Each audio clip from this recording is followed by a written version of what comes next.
ध्यान दीजिए, अगर बात किया जाए जल वाष्प, तो जल वाष्प का जो फार्मूला होता है H2O होता है। आइए देखते हैं ये कैसे पैदा होता है ना, इसका फार्मूला जल वाला क्यों है ना। तो क्या होता है, देखिए ये ठोस है आपका, ये आपका यहाँ द्रव है और यहाँ पर ले लेते हैं गैस, है ना। अगर पानी का एग्जांपल लिया जाए तो पानी जो है सॉलिड फॉर्म में उसको बर्फ कहते हैं, और पानी को लिक्विड फॉर्म में पानी कहते हैं या जल कहते हैं, और गैस फॉर्म में क्या कहते हैं, इसी को कहते हैं जल वाष्प कहते हैं। क्लियर है। होता क्या है, जैसे ये आपका ठोस है ना, जब इसको हीट किया जाता है, गर्म किया जाता है, तो ये कन्वर्ट हो जाता है द्रव या पानी में, और जब द्रव को हीट किया जाता है तो ये कन्वर्ट हो जाता है गैस या जल वाष्प में कन्वर्ट हो जाता है ना। ये चीज होता है। ठोस से द्रव में परिवर्तित करने की घटना को क्वथन कहते हैं। इसको क्या कहते हैं, क्वथन कहते हैं। क्वथन का मतलब होता है उबलना। क्वथन का मतलब क्या होता है, उबलना। और ये जिस तापमान पर मतलब बर्फ जो है द्रव में बदलता है ना, उस तापमान को कहते हैं, क्या कहते हैं, क्वथनांक कहते हैं। उबलांक में कह सकते हैं। सॉरी, यहाँ पर कहते हैं गलन। सॉरी, यहाँ पर क्या कहते हैं, गलन। गलन कहते हैं। ठोस से द्रव में परिवर्तित होने की घटना को क्या कहते हैं, गलन कहते हैं। गलन मतलब गलना, है ना, कहते हैं। और ये जिस तापमान पर होता है उस तापमान को कहते हैं गलनांक कहते हैं। उस तापमान को क्या कहते हैं, गलनांक। एक क्वेश्चन पूछा जाता है बच्चों का है, एकदम बेसिक लेवल का, कि पानी का गलनांक क्या होता है। 100 डिग्री सेंटीग्रेड। तो पानी का गलनांक होता है 0 डिग्री सेंटीग्रेड।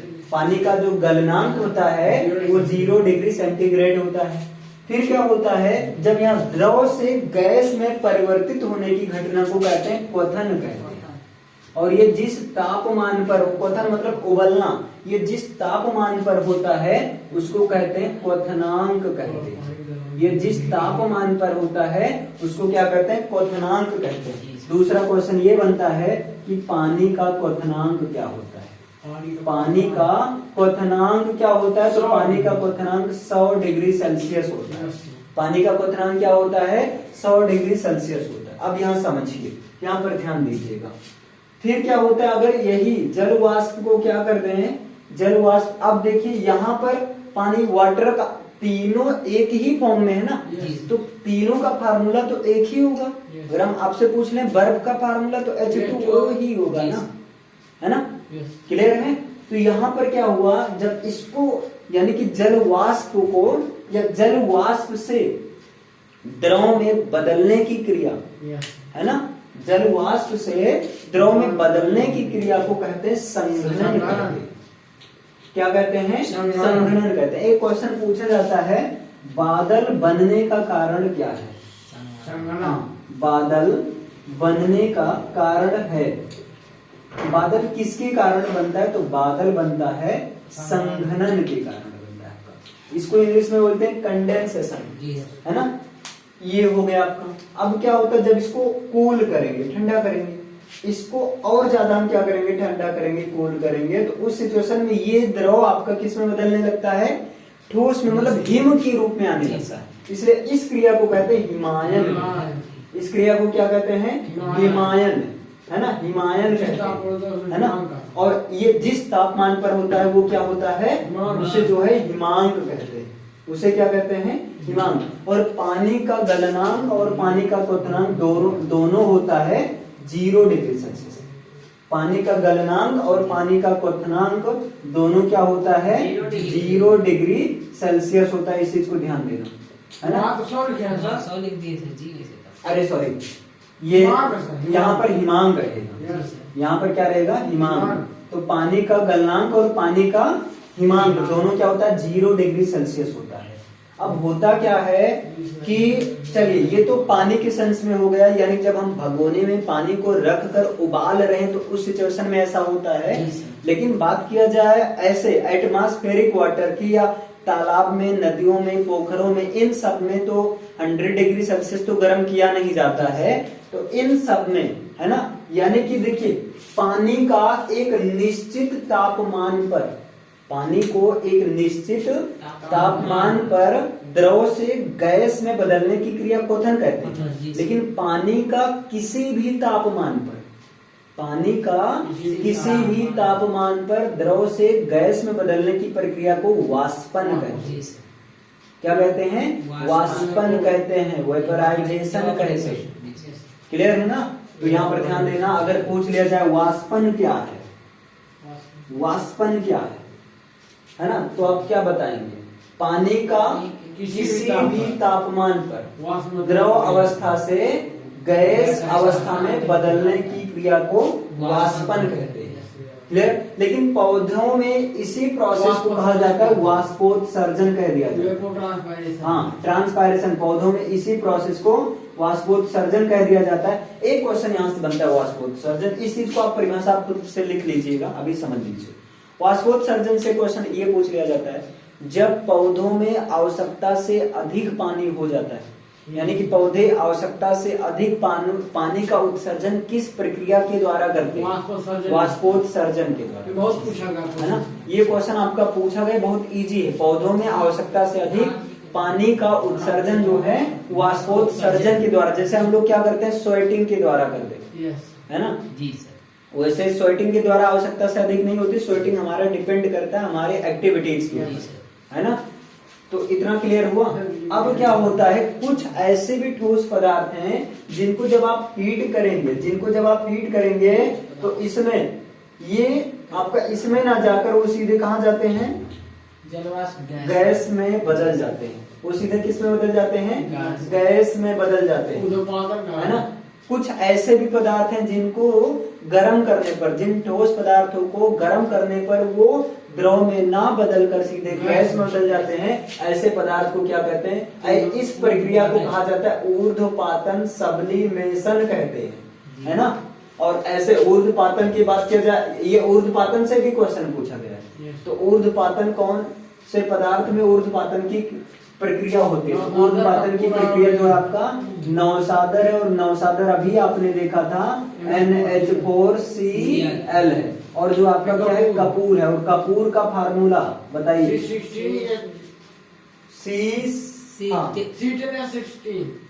गुड।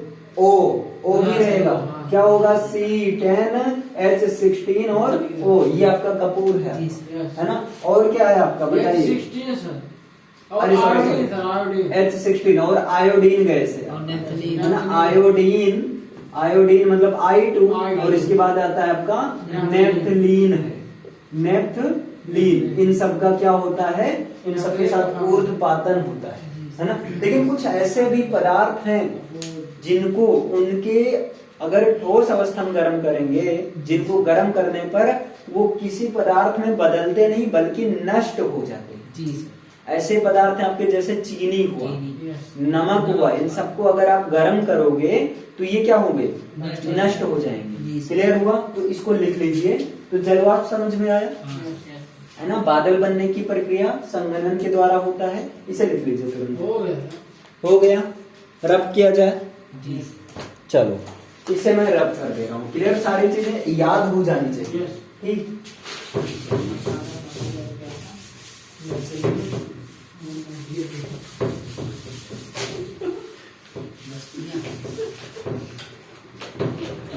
चलिए यहाँ पर नेक्स्ट बात किया जाए तो आपका आ गया, यहाँ पर आ जाते हैं मीथेन, है ना। तो देखिए ये मीथेन जो, इसकी काफी लंबी कहानी है, लेकिन थोड़ा बता दिया जाए क्योंकि इसी के साथ क्लियर, ये आप जान जाएंगे कि मीथेन पैदा क्या हुआ। हाँ, गर्म वायु के बारे में बहुत खास नहीं, है ना। अभी पहले इसके बारे में डिस्कस कर लेते हैं, इसके बाद देखिए यहाँ मीथेन या मार्स गैस, है ना। ये देखते हैं मीथेन या आया गैस है ना। और मीथेन परिवार में और कोई है या मीथेन है ना। हाँ, मीथेन परिवार में मीथेन ये बड़ा वाला है, बड़का ना लड़का या छोटा लड़का है, कौन सा है? तो ध्यान देना, इसके लिए एक होता है आपका, इसके लिए एक जो होता है आपका, रुकिए 1 मिनट में सबको रब कर दे रहा हूँ, ठीक है ना। ताकि जो है स्पेस मिल जाए। देखिए एक होता है इसके लिए हाइड्रोजन होता है, यहाँ से थोड़ी कहानी समझते हैं।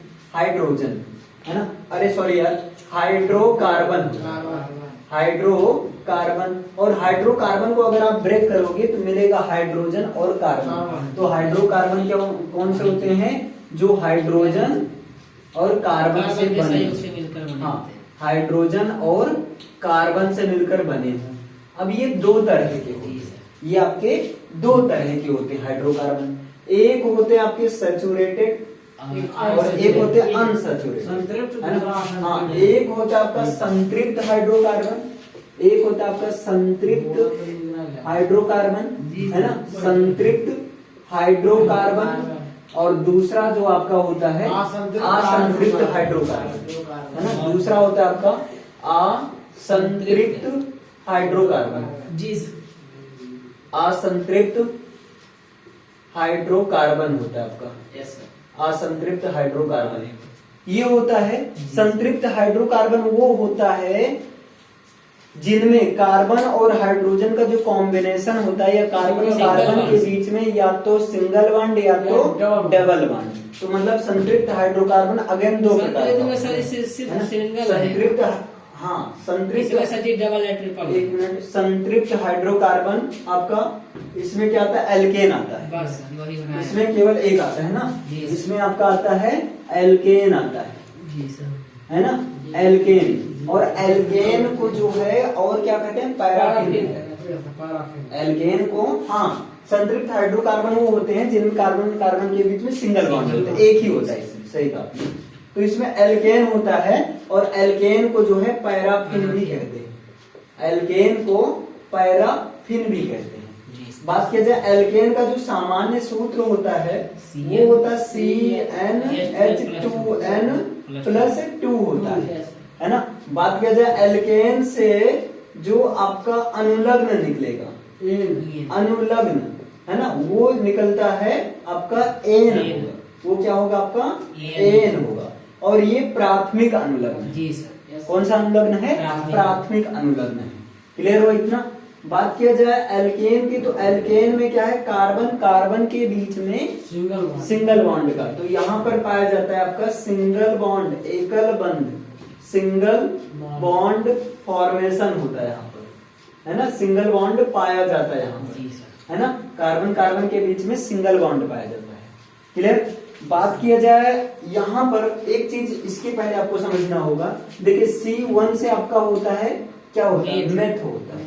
C1 से आपका क्या बनता है, मेथ बनता है। ये इसको कहा जाता है मूल शब्द, है ना, इसको क्या कहा जाता है, रूट वर्ड, मूल शब्द, है ना, कार्बन का मूल शब्द। तो C1 से बनता है मेथ, C2 से क्या बनता है, एथ बनता है, C3 से क्या बनता है, प्रोप बनता है, और C4 से क्या बनता है आपका, ब्यूट बनता है, और C5 से बनता है आपका पेंट बनता है, और C6 से बनता है आपका हेक्स बनता है, और C7 से क्या बनता है आपका हेक्ट बनता है ना, और C8 से बनता है ऑक्ट बनता है, ऑक्ट, और C9 से बनता है आपका नॉन बनता है, और C10 से आपका बनता है डेक बनता है।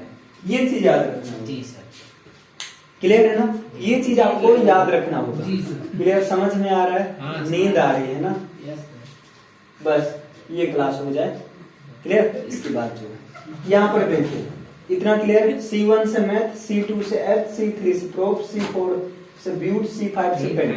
अब क्या होता है, देखिए अगर इसी से आप, इसी से ये जो है इनको आप कह सकते हैं सजातीय श्रेणी का आधार कह सकते हैं, है ना, सजातीय श्रेणी का आप इसको आधार बोल सकते हैं। अब कैसे इसको बोलते हैं, देखो अगर यहाँ पर रखेंगे C1 रखेंगे तो कार्बन C1, तो C1 2 1 जा 2 और 2 4, मतलब C1H4 मतलब CH4 हो जाएगा आपका। फिर अगर हाँ, अगर जैसे देखिए पहला CH4 हो गया, अगर दूसरा रखेंगे C2 रखेंगे तो C2H6, 3 रखेंगे तो क्या हो जाएगा C3H8, 4 रखेंगे तो क्या हो जाएगा 10, अगर 5 है तो क्या हो जाएगा? C5H12 हो जाएगा, C6H14 हो जाएगा। अगर इस फार्मूले में हम n का मान क्या रख दें? 7 रख दें, तो C7 7 दूनी 14 2 16, तो C7H16 ऐसे चलता रहेगा, है ना। तो ये आपका मैथ, और मैथ में क्या ऐड होगा? क्योंकि हम इसको जो ये जो बनाए हैं ये एन वाले फार्मूले से बनाए हैं, है ना। तो यहाँ पर पहला क्या होगा? मेथेन होगा, दूसरा क्या होगा आपका? एथेन होगा, है ना। तीसरा क्या होगा आपका? प्रोपेन होगा, इसके बाद क्या होगा? ब्यूटेन होगा, इसके बाद क्या होगा आपका? पेंटेन होगा, है ना। इसके बाद क्या होगा आपका? बोले हेक्सेन होगा, इसके बाद क्या होगा? ऐसे चलता रहेगा। इस चीज को कहा जाता है सजातीय श्रेणी। इसी चीज को क्या कहा जाता है? सजातीय श्रेणी। सजातीय श्रेणी वो होती है जिनके बीच में CH2 का अंतर होगा, जिनके बीच में क्या अंतर है? CH2 का डिफरेंस होता है, वो सजातीय श्रेणी है। तो ये जो है एल्केन श्रेणी का प्रथम सदस्य। मेथेन क्या है? एल्केन श्रेणी का प्रथम सदस्य। क्लियर? तो इसके बारे में इतना देखते हैं। असंतृप्त में बात की जाए तो इसमें दो होता है ना। एल्कीन, इसमें दो है ना। एक होता है आपका एल्कीन और दूसरा होता है एल्काइन, है ना। तो समझ में आया इतना? तो हमने ये समझ लिया मेथेन कहाँ से आया, कैसे पैदा हुआ, किस परिवार का है, सबसे पहला सदस्य है, सारी चीजें क्लियर है ना। तो जितने भी एन से नौटंकी होगी सब कर लोगे ना आराम से? क्लियर है। चलो अब बात करते हैं नियॉन की। इसको लिखना हो तो लिख लीजिए। लिखे हैं? क्लियर है? याद है? पक्का? चलो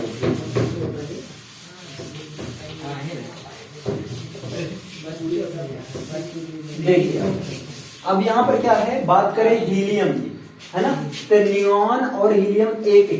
ये जो आपका आधुनिक आवर्त श्रेणी में 18वें वर्ग का तत्व है।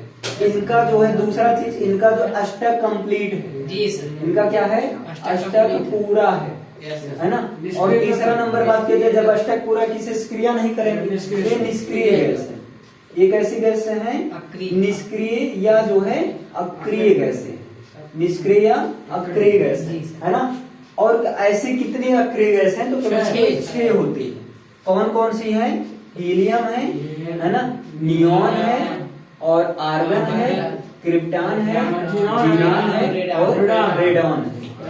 बात की जाए बल्बों में, इनका बल्बों में भरा जाता है आर्गन गैस। हाँ, बल्बों में जो है निष्क्रिय गैसों को भरा जाता है। निष्क्रिय गैस में आर्गन गैस, है ना।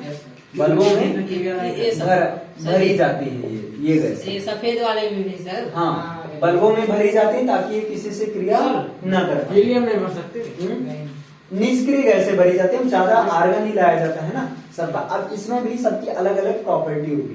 क्लियर? इतना क्लियर हुआ? अब बात की जाए हाइड्रोजन, है ना। तो हाइड्रोजन जो आपका सबसे हल्का क्या है? हाँ, सबसे हल्का तत्व। लेकिन बात की जाए सबसे हल्का पदार्थ क्या है? तो लिथियम। सबसे हल्के तत्व की बात करें, सबसे ज्वलनशील गैस आपका हाइड्रोजन है। गैस की गुब्बारों में हाइड्रोजन भरा है ना। क्लियर? हाइड्रोजन की 3 समस्थानिक, ये सारी चीजें भी क्लियर ही होंगी ना। हाइड्रोजन की कितने समस्थानिक? 3 समस्थानिक। हाँ, हाइड्रोजन के 3 समस्थानिक, 1H1, 1H2 और 1H3। मतलब इसको क्या बोलेंगे? हाइड्रोनियम। हाइड्रोनियम। इसको क्या बोलेंगे? ड्यूटोरियम। ड्यूटोरियम। इसको क्या बोलेंगे? ट्राइडियम। देखिए ये सब आपका जीएस है, जनरल स्टडीज। आपने इन सब के बारे में हल्का हल्का देख लिया, क्लियर है ना। तो ये चीज हो गई। अब चलिए, ये तो पहला क्वेश्चन पूरा हो गया, आते हैं दूसरे क्वेश्चन पर।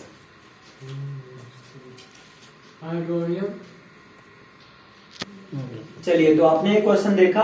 कुछ क्वेश्चन ऐसे वन लाइनर हैं। चलिए बताइएगा, अगर हम पूछें भारत का पहला 5 स्टार होटल क्या? ताज होटल। हाँ, ताज होटल मुंबई, ये जो है भारत का पहला 5 स्टार, इसीलिए इतना ज्यादा कॉस्टली है। 5 स्टार होटल बहुत हैं, लेकिन लोग मुंबई की ही डिमांड करते हैं। नंबर मुंबई है ना भाई, अमीरों का शहर एक तरह से, जी, Clear? सपना भी दूसरा लगे। नंबर भारत का जो है पहला क्या है, ताज होटल है। लिख लीजिए भारत का पहला 5 स्टार होटल। लिखवाएं कि लिख लोगे? देखिए भारत का पहला 5 स्टार होटल, तो यहां पर क्या है, ताज होटल मुंबई। ताज होटल मुंबई, ये चीज आपका हो गया भारत का पहला 5 स्टार। इतना क्लियर हुआ? अच्छा, अगर बात किया जाए दूसरा मुंबई की, थोड़ा बात कर लें, जी कर लिया जाए। हाँ सर। तो मुंबई किसकी राजधानी है? मुंबई राज्य है कि राजधानी है? राजधानी। हाँ, मुंबई जो राजधानी है, और ये किसकी राजधानी है? महाराष्ट्र। महाराष्ट्र की राजधानी है। महाराष्ट्र की राजधानी है। उद्धव ठाकुर। दूसरा नंबर बात किया जाए, मुंबई जो है उद्धव ठाकुर। दुनिया का 12वां सबसे अमीर शहर है। यस। मुंबई जो है दुनिया का 12वां सबसे अमीर शहर है। मुंबई जो है सबसे अमीर शहर है ना, दुनिया का 12वां सबसे अमीर शहर है मुंबई। और नोएडा सर इसकी मतलब कौन सा स्थान है इसका? हाँ, और मुंबई में और कौन सा गेट है? इंडिया गेट नहीं ये दिल्ली। नहीं वो सर जी। उसको सर कहते हैं भारत का द्वार। मुंबई किसके लिए फेमस है? फिल्मों के लिए सर। फिल्म इंडस्ट्री तो है। Yes yes. कृषियों की बात किया जाए, कृषि में किसी में जो मुंबई। चलो 2 ही पॉइंट देखो, यस। है ना, कृषि में मत घुसो, काफी लंबा लोचा हो जाएगा। तो मुंबई महाराष्ट्र की राजधानी है, दुनिया का 12वां सबसे अमीर अमीर। एक क्वेश्चन ये आपका अगला लिखिएगा, विश्व में सबसे अधिक ऊंचाई पर स्थित झील, सबसे अधिक ऊंचाई पर स्थित क्या सर? जीन। जी। विश्व में सबसे अधिक ऊंचाई पर स्थित झील, ऊंचाई पर स्थित झील, तो यहाँ टिटिकाका है। टिटिकाका। हाँ, टिटिकाका। विश्व में सबसे अधिक ऊंचाई पर स्थित झील कौन सी है? टिटिकाका। लेकिन इसके बावजूद भी जमती नहीं, जी सर। है ना। सबसे अधिक ऊंचाई पर स्थित झील क्या है? टिटिकाका, है ना। बात करें विश्व में सबसे लंबी नदी कौन है? नील नदी। नील नदी, 65 ऐसे 66 कुछ किलोमीटर है। 67 कुछ। हाँ, 67 67 75 की 67 21 21 किलोमीटर ऐसे कुछ है ना। हाँ, लिखिएगा विश्व की सबसे लंबी नदी, विश्व की सबसे लंबी नदी, 67 विश्व की सबसे लंबी नदी नील नदी है। नील नदी लगभग 66-75 किलोमीटर ऐसे नियर अबाउट है, आगे पीछे ऑप्शन में हो सकता है ना। जी। अच्छा, भारत की सबसे लंबी नदी गंगा। गंगा। विश्व की सबसे लंबी नदी क्या है सर जी? नील नदी। नील नदी, भारत की सबसे लंबी नदी। गंगा। हाँ, तो भारत की सबसे लंबी नदी जो गंगा है, और ये कितनी है? 25 किलोमीटर। ये भारत की सबसे लंबी नदी है, 25 किलोमीटर। क्लियर हुआ? हाँ सर। पुलवामा हमला कब हुआ था? 14 फरवरी 2019, है ना। लिख लो पुलवामा हमला। Black day. हाँ, ब्लैक डे मनाया जाता है 14 फरवरी, या पुलवामा घटना दिवस, है ना। पुलवामा दिवस, पुलवामा हमला, है ना। ये समझ लीजिए करंट का ही है। जी सर। 14 फरवरी 2019। 40 आदमी मारे, 40 सैनिक मारे। हाँ, क्लियर है ना। यस। 14 फरवरी 2019। राम मंदिर का फैसला कब हुआ था? इसका 5 अगस्त 9 नवंबर 9 नवंबर 2019 को राम मंदिर फैसला। थोड़ा जानो भैया, क्योंकि हिंदू देश है, यस तो मंदिर पे क्वेश्चन आने का थोड़ा पॉसिबिलिटी रहता है। योगी सरकार। हाँ, योगी सरकार है ना। राम मंदिर फैसला, और योगी सरकार भाई हिंदू के लिए मतलब, कट्टर। हाँ, तो थोड़ा ज्यादा मंदिर से पूछा जाता है ना। जी। चलो, ये हो गया आपका जम्मू कश्मीर से धारा 370 कब हटाई गई? 5 अगस्त 2019 में। देखिए 2019 में बड़ा अच्छा काम हो रहा है ना, हो रहा है। 5 अगस्त 2019 को नहीं वो काम नहीं जे एंड के जम्मू एंड कश्मीर से 370 धारा हटाई गई। वाला नहीं से 370, हाँ कुछ भाई चीजें तो बेकार हो रही, धारा हटाई गई। क्लियर है ना? तो ये चीज हुआ आपका 5 अगस्त 2019 में जम्मू कश्मीर से 370 धारा हटाई गई। दुनिया का 12वां सबसे अमीर शहर कौन सा है? मुंबई। अरे ये तो मुंबई। या 9 नवंबर 2019 को राम मंदिर फैसला, और जो है 14 फरवरी 2019 को। नोटबंदी कब बंद हुई थी? नोटबंदी हाँ भाई, एक क्वेश्चन तो ये है ही आपका। ये सदी हुई थी मतलब नवंबर